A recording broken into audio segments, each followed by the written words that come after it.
Puerto Rico, diciembre de 2025. Hoy vamos a examinar un paquete de nuevas leyes y resoluciones que tocan casi todos los aspectos de la vida en la isla, Sí, desde la justicia social, la seguridad. pasando por el desarrollo económico, el urbano, hasta las finanzas personales de cada familia. Es un paquete bien completo. Y más allá de solo listarlas, queremos explorar una pregunta central. ¿Son estas leyes una señal de un gobierno que se adelanta a los problemas? ¿O son más bien una reacción, a veces tardía, a crisis que ya nos desbordan? Esa es la pregunta. Vamos a buscar las pistas en cada una. Empecemos con un tema de un impacto social tremendo, que nace de una tragedia que, conmovió a todo el país. La protección de las mujeres embarazadas. Exacto. Hablamos de la ley Keishla Madeleine, nombrada en honor a Keishla Madeleine Rodríguez Ortiz. Ajá. Esta ley es una modificación muy contundente al Código Penal. Lo que hace es establecer que si se comete una agresión contra una mujer embarazada Ok. y como resultado muere el feto, sin importar en qué etapa de la gestación se encuentre, el acto se considerará asesinato en primer grado. Es un endurecimiento drástico de las penas. Se siente como una respuesta directa a una herida social. Una legislación que nace del reclamo público, sí. A veces la ley tiene que correr para alcanzar la indignación de la gente. Ahora, para ser claros, el enfoque es la violencia. ¿Qué cosas quedan explícitamente fuera? Ese es el punto más importante, y la ley es muy cuidadosa en delimitarlo. A ver, Excluye de forma explícita cualquier aborto legal realizado con consentimiento de la mujer, cualquier procedimiento médico para la salud de la madre o del feto. entiendo. Y en general, cualquier decisión legal que la mujer tome sobre su propio embarazo. O sea, el espíritu de la ley no es entrar en el debate de derechos reproductivos. Para nada. Es penalizar un acto de violencia extrema contra la mujer y su decisión de llevar un embarazo a término. Entendido. De la protección en el ámbito doméstico pasemos a la seguridad en las calles, pero enfocada en quienes nos protegen. La policía. Hay una medida nueva sobre su equipamiento que parece simple, pero cuyas implicaciones son de vida o muerte. Así es. Se trata de una ley que ordena la distribución de torniquetes a todos los agentes de la Policía de Puerto Rico. Torniquetes. Sí. La meta es que cada patrulla tenga al menos uno disponible en todo momento. Pero no es solo entregar el equipo, me imagino. No, para nada. La ley exige que el adiestramiento en su uso correcto sea parte integral y continua de la formación de cada policía. La lógica es evidente, ¿no? En un tiroteo, un accidente grave, el policía es casi siempre el primero en llegar, mucho antes que la ambulancia. Ese intervalo de tiempo es crítico. Crítico es la palabra. Y los datos son abrumadores. Se estima que el 80% de las muertes en eventos traumáticos se deben a hemorragias Wow. y ocurren en lo que se conoce como la hora dorada. Un torniquete puede detener un sangrado masivo en una extremidad en segundos. Es tecnología militar aplicada a la vida civil. Exactamente. Lo que se aprendió en los campos de batalla de Irak y Afganistán ahora se trae a las calles de San Juan. Los estudios muestran una tasa de supervivencia del 89% en pacientes tratados con torniquete antes de llegar al hospital. Entiendo la lógica, pero ¿existe el riesgo de que, sin un adiestramiento continuo, un torniquete mal aplicado cause más daño? Es una preocupación válida. ¿Cómo se asegura la ley de que la capacitación sea más que un taller de un día? La ley estipula que debe ser parte de la academia y de los repasos anuales obligatorios. La idea es crear una memoria muscular, que la aplicación sea casi un reflejo. Claro. Pero obviamente la implementación y la calidad de esa formación serán la clave para que esto realmente salve vidas. Siguiendo con estructuras que protegen, miremos a la unidad familiar. Se aprobó una ley para corregir lo que muchos vieron como un descuido en el Código Civil. Un descuido que afectaba directamente a abuelos, tíos y sobrinos. Ajá. Exacto. Cuando se aprobó el nuevo Código Civil en 2020, se omitió un derecho que históricamente existía. El derecho de los abuelos y tíos a solicitar al tribunal mantener una relación con sus nietos y sobrinos. Sobre todo cuando los padres se separan, que es cuando más se necesita. Se sentía como un error. Totalmente. Una desconexión con la realidad social. La ley ahora reconoce formalmente ese papel fundamental de la familia extendida. Pero no es un derecho absoluto, imagino. No, claro que no. El juez siempre tomará la decisión final basándose en un único criterio: el mejor interés y bienestar del menor. Perfecto. Y de las frustraciones familiares a otras del día a día. Por ejemplo, la pesadilla de comprar un auto usado y heredar las multas del dueño anterior. Una frustración que ha afectado a miles de personas. La nueva ley ataca este problema de raíz. ¿Cómo? Establece el derecho del nuevo propietario a no ser responsabilizado por ninguna multa, ya sea administrativa o de tránsito, cometida antes de que comprara el vehículo. ¿Y cómo funciona en la práctica? Porque una cosa es que la ley lo diga. Y otra que el sistema lo refleje. Cierto. ¿La multa se borra del historial del carro? No se borra, se transfiere a quien corresponde. Ok. La ley ordena que cualquier bloqueo por una multa se anote en el expediente de la persona dueña del auto en el momento de la infracción, no en el del vehículo. O sea que la deuda persigue a la persona, no al carro. Exactamente. Así se libera el auto para el traspaso y para que funcione le dan 90 días a las agencias para que actualicen sus sistemas y el proceso sea automático. Pasemos ahora al desarrollo económico y urbano. Hay zonas con un potencial enorme que a veces sufren de un abandono visible, como el área de la antigua base Remy en Aguadilla. Así es. Esa zona es un motor económico para el oeste. Tiene el aeropuerto, la universidad, industrias. Pero la infraestructura no está a la altura. Para nada. Una resolución conjunta evidencia un deterioro preocupante. Luminarias que no funcionan, carreteras sin rotulación, áreas verdes abandonadas. Eso no solo es un riesgo, proyecta una imagen de dejadez que espanta la inversión. Totalmente. Entonces, esta resolución no es una solución en sí, sino una exigencia. Exacto. Básicamente está obligando a varias agencias a sentarse en la misma mesa. ¿A quiénes? Al Departamento de Transportación, a puertos, a carreteras y al municipio de Aguadilla.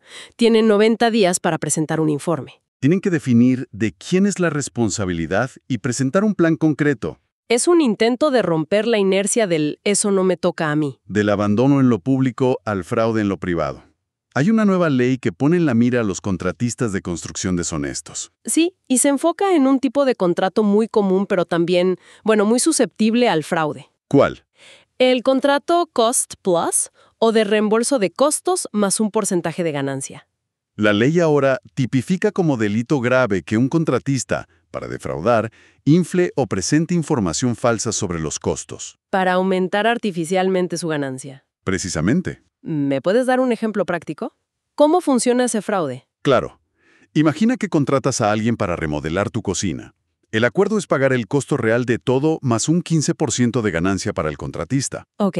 Si es deshonesto, su incentivo no es buscarte los mejores precios. Si compra gabinetes de $1,000, su ganancia es de 150. Pero si te presenta una factura falsa de 2,000... Su ganancia se duplica a 300. Y el que paga soy yo. Exacto. Esta ley ataca directamente esa práctica. Y veo que la ley no solo busca el resarcimiento económico. El punto sobre las licencias es clave. Es fundamental. Además de hacer obligatorio que se le devuelva el dinero a la víctima, la ley ordena al tribunal que notifique por vía electrónica a las juntas de ingenieros y arquitectos. Para que le revoquen la licencia. Correcto. No es solo un castigo económico, es sacarlo del mercado para que no pueda volver a hacerlo. Siguiendo con temas urbanos, un problema muy del siglo XXI. El mal uso de los estacionamientos para vehículos eléctricos. ¿Sí? A medida que hay más vehículos eléctricos, ha surgido la mala costumbre de que carros de gasolina usen los espacios con estaciones de carga como un estacionamiento regular. Bloqueando a quien de verdad necesita recargar. Y la infraestructura no sirve de nada. Me parece una medida necesaria, pero la efectividad depende de la sanción. ¿Es una multa simbólica o de verdad busca disuadir? La ley apuesta por disuadir.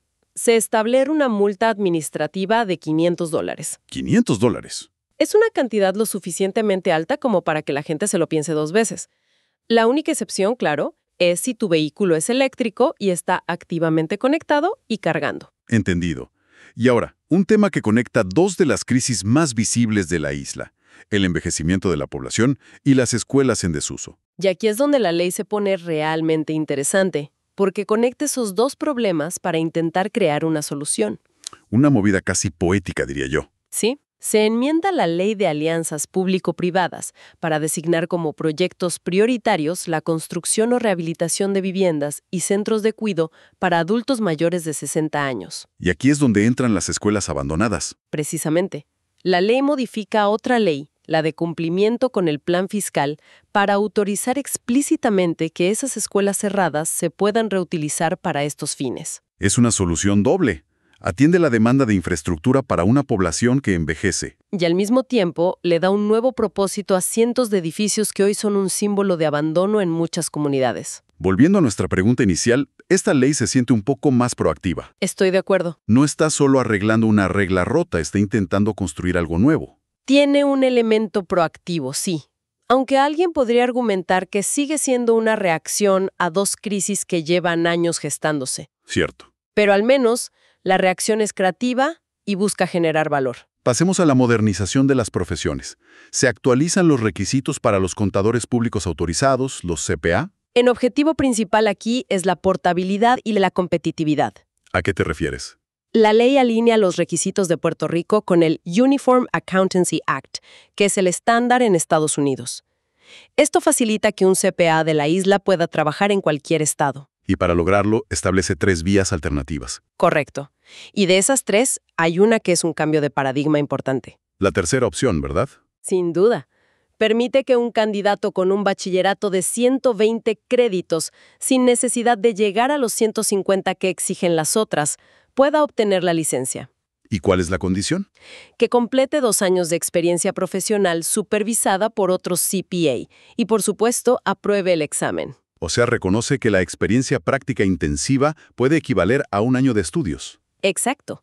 Y abre la puerta de la profesión a más personas. De la modernización profesional a la modernización de las herramientas financieras personales.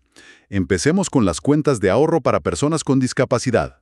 Puerto Rico se une por fin al resto de la nación al crear las cuentas ABEL. Cuentas Abel. Son cuentas de ahorro con enormes ventajas contributivas. El dinero que se deposita y los rendimientos están libres de impuestos, siempre que se usen para gastos calificados. Vivienda, educación, transporte. Pero el verdadero cambio, lo que lo hace tan poderoso, es que estos ahorros no descalifican a la persona de recibir otros beneficios públicos. Ese es el corazón de la ley. Esa siempre fue la trampa del sistema. Correcto. Tradicionalmente, una persona con discapacidad no podía tener más de una cantidad mínima de ahorros sin perder el acceso a programas como el PAN o Medicaid. Y las cuentas de ABLE rompen con eso. Exacto. Los fondos en estas cuentas no cuentan para determinar la elegibilidad. La ley en Puerto Rico permite aportaciones de hasta $5,000 al año por beneficiario. Es una herramienta para fomentar la autosuficiencia. Y la independencia financiera. Y siguiendo esa misma línea de incentivar el ahorro, también hay cambios para la educación y el retiro. Correcto. 2 leyes con una meta similar. La primera duplica la deducción por aportaciones a cuentas de ahorro educativo, de $500 a $1,000 anuales por beneficiario. Y la segunda, que es quizá más impactante, tiene que ver con las cuentas IRA. Sí. Finalmente, armoniza la deducción máxima por aportaciones a cuentas de retiro individual con el límite que establece el gobierno federal. Corregir esa inequidad con el límite federal parece algo que se debió haber hecho hace mucho tiempo. ¿Qué lo impulsó ahora? La urgencia. El límite federal no solo es más alto, se ajusta por inflación. Puerto Rico tenía un tope fijo y muy inferior. Y con la crisis demográfica y la fragilidad de las pensiones. Fomentar el ahorro privado para el retiro ya no es una opción, es una necesidad absoluta para la estabilidad futura.